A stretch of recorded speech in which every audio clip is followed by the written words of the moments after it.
We are really bad in the UK for caring about status symbols, and cars are a huge part of that. 64% of consumers in low-tier markets care about how their brand decisions make people feel about them. So basically how they are judged as a result of their brand choices. Which is why people like to buy luxury cars even when sometimes they can't afford them. But as is always the way, something is expensive one day and then the next day it isn't because the new thing has come out and made that thing irrelevant. Which is why today I'm going to show you how you can have a 3-car garage worth over £250,000 originally for under 10,000 of your today pounds. How's it going, people? Welcome back to the channel. I've done a video like this before, but today I'm going to focus specifically on the 3 cars that I care about and give you my reasons why I've chosen them as opposed to some of the other options that you could have chosen to take their places. If you like this kind of video and want to see more like it, hit the like button. 1,000 likes to make the same video again at under £20,000 instead. And I can tell you there is a huge difference between 10,000 and £20,000 because I've already done the research. And let me know in the comments down below what you think of the 3 cars I've chosen in this video and whether you'd have chosen any different cars. But without further ado, let's get into the video.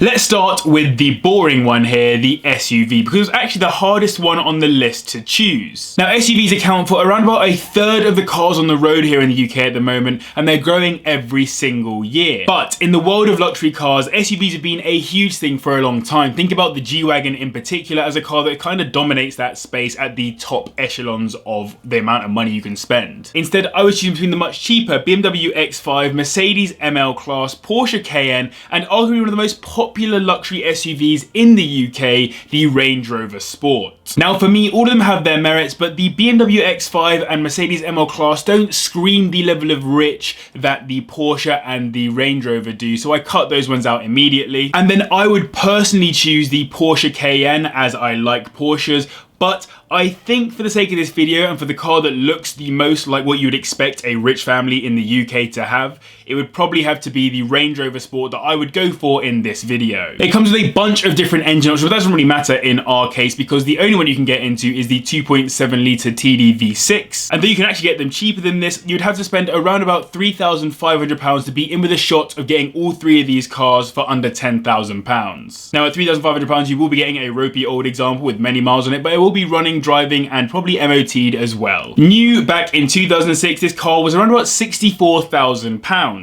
Adjusted for inflation, that is £99,000 today, so we're almost at 100 grand in just one car. Having been in one, they are actually very, very nice, particularly on the interior. They do feel very regal, very big and very spacious, and everything about them is quite quality as well. You kind of get the idea that you're in a luxury SUV. They limit the amount of road noise, the ride is really comfortable, and generally they feel like you're in some kind of luxurious tank. I would just say that if I was trying to get one to look rich or have some kind of status, then I'd probably get it in black. And that would either make me feel like I was a rich person or a drug dealer, I'm not really sure. So now we've got our SUV, let's get on to the daily. But before we do that, make sure you've hit the like button if you haven't already and subscribed as well if you're new here. I would really appreciate you doing both of those things. But yes, now that we've got an SUV, we really have to think about what the daily driver is actually going to do here. The SUV will probably take the kids to school, it'll do the shopping, it'll do all that kind of important practical stuff. So this car has to be the kind of car that would take up motorway miles, make you feel really comfortable and happy in it on longer journeys. Meaning if you had a household with kids and 2 parents or whatever, one parent can take the SUV, the other one can take this car, and both can be just as practical as the other. So in my head, I'm thinking about getting a luxury saloon or an executive car or that kind of thing. Now, I think there's one car that stands above all the other ones in this space, but we'll get to that in a second. So I started by looking at some Audis like the A6, the A8, and the A4, all of which are very lovely cars, but none of them scream rich. I also looked at the VW Phaeton, which is arguably one of the best luxury cars you can buy within this price range. However, it's a VW, and therefore, is it going to make people think that you're rich? Probably not in the same way as some other badges you could get into this kind of category. I thought about the BMW 7 Series, but that car is renowned for having a bunch of problems within our price range. So I decided the best option, the one that stands above all the other ones, is the 5th generation Mercedes S-Class, or the W221. For our budget, you can get yourself into a 2008 S320 CDI, and you need to spend around around about £4,000 on this car in order to fit in the final car in this video. Now, when you think this car was £60,000 with no options when new back in 2008, that means adjusted for inflation, it's now £88,000 worth of car. So you really are getting a bunch of luxury car for the money, and we are now at £187,000 in our two cars in this video. And that's all despite only spending £7,500 so far. The S-Class is the flagship Mercedes-Benz, and the W221 came equipped with some incredible features. Seriously, go through the list of comfort and convenience options you can get for this car, and honestly,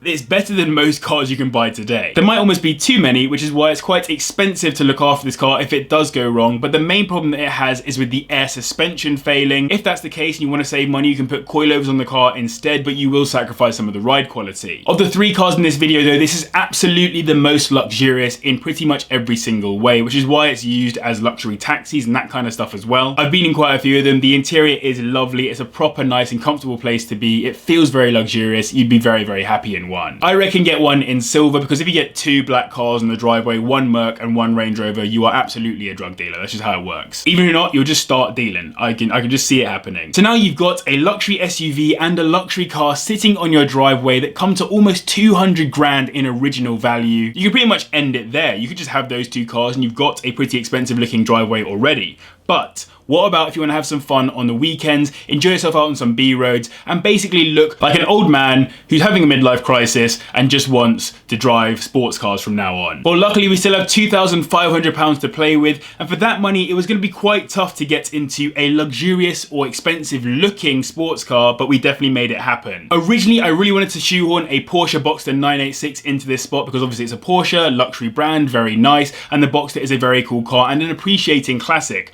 Unfortunately, it's appreciated a little bit too much for this video. They start around about £4,000 now, so it's a little bit tough to get into one in our price range. I then thought about the Mazda MX-5, and it's just not luxurious or expensive looking enough to go into this video. Same applies to Toyota MR2. You could go for a first generation Audi TT, and though I love the Audi TT, I don't feel like it feels like an expensive car, if that makes any sense. Even if I do think that good examples will be worth more in future as a future classic. There's also the Lexus SC430, which is known to have a bunch of problems. I don't think it's very pretty, and also in general, even though I love Lexus, they are the thinking person's luxury car, I don't think they look very expensive generally. At least not until new ones have come out today. There's lots of new Lexus that look incredible and very, very luxury, and I get that, but for that kind of era of Lexus, didn't really have it. I also wanted to include the Jaguar XK in this part because it's a very, very nice car. It does also look the part as well, but it's again a little bit too expensive for this video. So for your £2,500, there is one car that you can get into, and that is the BMW Z4. There are plenty of them available at the £2,500 range, and you'll probably get yourself into a 2.5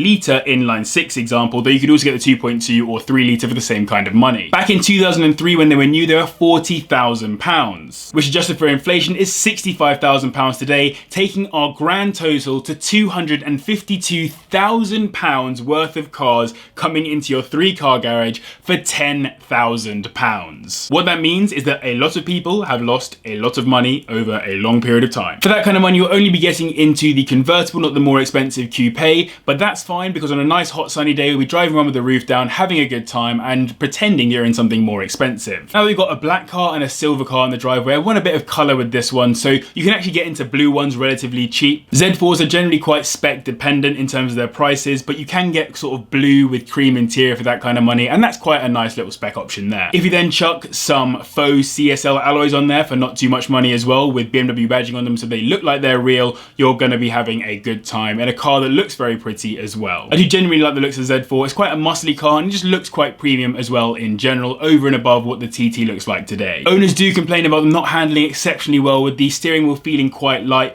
but in general, they're not bad cars at all. So yes, you've got 3 cars now. They may all be headaches when it comes to running them, reliability, maintenance, etc. But there's no way you're going to spend £250,000 on them at any point in the near future. So you have just bought yourself a £250,000 or £252,000 garage for under 10 grand, which is pretty insane. So do you agree with my picks? Let me know in the comments down below what you would have chosen instead if you don't. But that concludes my £250,000 3-car garage for under £10,000. Thanks again to the patrons for making this possible. The thing is, there is still a bunch of other luxury cars that you could buy for relatively low prices from expensive manufacturers. So if you want to see that video, click here. And if you want to see 2 videos every single week, then make sure you hit subscribe, which is down below or right here at the bottom of the screen. Anyway, thank you very much for watching, and I'll see you in the next one.